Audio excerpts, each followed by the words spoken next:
Hello, my name is Megan Jones. This is my manifesto for gender and sexuality in everyday life, WS 102. First question is, what social justice issue are you particularly passionate about? Explain the issue or issues. What injustice is occurring? Who is impacted by the injustice? And what intersectional identities are involved?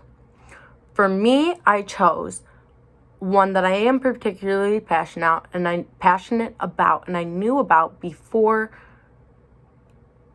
starting this class, but then I got more knowledge on and more depth understanding, which is health disparities in medicine, especially surrounding the Black community. Black women are disproportionately undertreated and disrespected by medical professionals. They have a higher rate of death related to pregnancy and are under-medicated for pain. The entire Black community is affected by these disparities in treatment. Black men, Black children, and especially Black women. However, Black women are particularly at risk because of care surrounding pregnancies and OBGYN related issues. So explain why the identities, concepts, theories are involved in the issue of the topic. Incorporate at least one example in the readings, activities, or discussions from WS 102 in that explanation. How does the reading media affect activity from our class help explain the justice issue you are focusing on? How does our class provide insight to approaching this issue? So in class, we watched a video that explains the basic factors of a person's health determinants. It can be who they are. It affects their overall well-being and like what factors influence this. So there's education, income, who they are, sex, age, genetic factors, their habits, drinking, smoking, exercise and eating habits all play a role. But and then we also have culture and community and socioeconomic situations that all are factors into one's overall health. But it boils down to money and power and resources. You would think money, power, resources. You would think that's what it would boil down to have the best health care. So that is not, it is an example from class, but it's not the main one that I want to use in this explanation, because we learned that that mortality rate, that we have one of the highest mortality rates in a developed country for pregnancies, maternal mortality rate, and and Black children and Black babies are twice as likely to die. Like infant mortality rate is twice as high in Black children. And that there is a bias against Black women in the past. Like I said before, we thought it was money, resources, power, but that's in the past, that's what like Black women's experiences were written off as, lack of money, a lack of resources, a lack of power. But one big example that we used in class was Serena Williams, who is high status, does have power, does have money, does have resources. But she was mistreated and mistreated and mismedicated during her pregnancy. She knew something was wrong and she kept telling the doctors, but they wouldn't listen to her. And then eventually they figured out that she was having blood clots. So this class provided me a better understanding of it, because in the past I had known the history of this class, and I get into it more, of this topic more in the next questions, but I think I can just, it fits in right here, so I'll just go into it. But I watched in high school, I watched a video on this about how in during slavery and Jim Crow,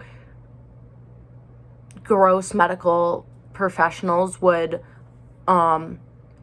do experiments on black women because they were thought to have a higher pain tolerance and also weren't seen as humans, so the experiments were fine.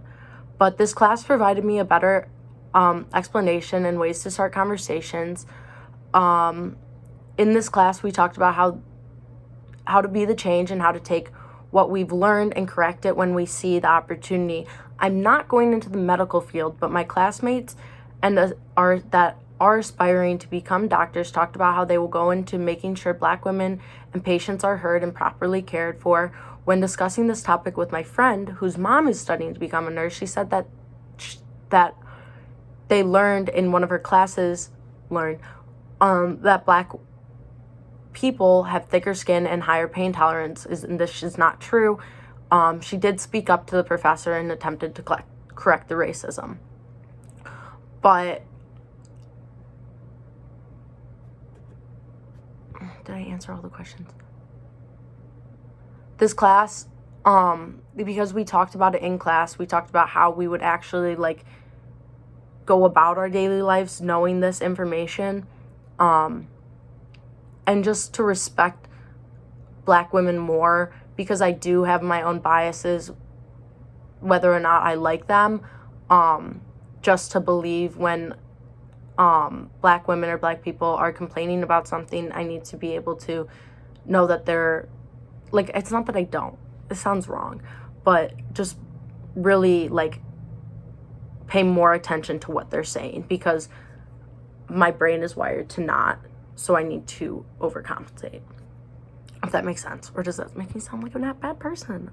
Who cares? I'm just trying. I'm trying, and I know not all trying is good. But I care about this. Okay, and how did you become passionate about this issue and the people impacted? Does it impact you personally or people you know? What values do you hold that this issue relates to? So originally I watched a Vox video, not Fox, Vox with a V, about this during slavery and Jim Crow, about discussing humans that would do experiments on black women because they believed to have higher pain tolerances and would not be sedated. They also would give abortions and tie their tubes or remove their uteruses without their knowledge during procedures like this. Although this does not specifically affect me, the injustice can affect my friends and people I know. This kind of boils down to, again, women's rights and women's rights to choose, and that the option to not even have the choice to choose being taken away from you is disgusting and it's wrong, and that's a human right that is being taken away from black women. I hold the value of respect and equality and just being a decent human being, and I think that doing this behavior and not treating women and black women especially as patients and undermining their concerns is not respectful. It's not equity, it's not equality, and it's not being a decent human being. It is a disgusting right to take away to not have a child. It plays into eugenics, which I don't hold as a moral compass. Within my moral compass, I don't like eugenics. I don't think that this only affects this is not to say that women's role is only to have a child. That's not what I'm trying to say. I don't think that I was getting at that. But I have it written in my notes. But to have children is an amazing gift, and to have that taken away is wrong. What are your goals for acting against this injustice? Does it relate to your education degree goals or currently pursuing? Are you currently engaged in activities to promote social justice in these areas as student orgs, activism, internship, or research to inform your post-grad, grad school, or career goals? Ultimately, what do you hope to accomplish in your manifesto issue? Sadly, I am a supply chain major, so I won't really deal with this in my day-to-day, but my goals are to speak out and vote for change. When it comes to this injustice, it does not have much to do with my degree or professional goals. I hope to be a leader in whatever company I'm in and have a diverse, smart team of women who work for me or I work for, and provide them with good healthcare and a strong professional support system that they feel that they can lean on. I'm not in any organizations or groups that support health injustices. And I wrote in my notes, that's kind of sad of me. I do want to Planned Parenthood. I am going to join that club next semester. But I hope that more people are aware of these issues and believe women and work on supporting and uplifting Black women.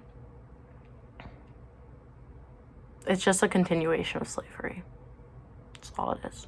It's awful. Thank you.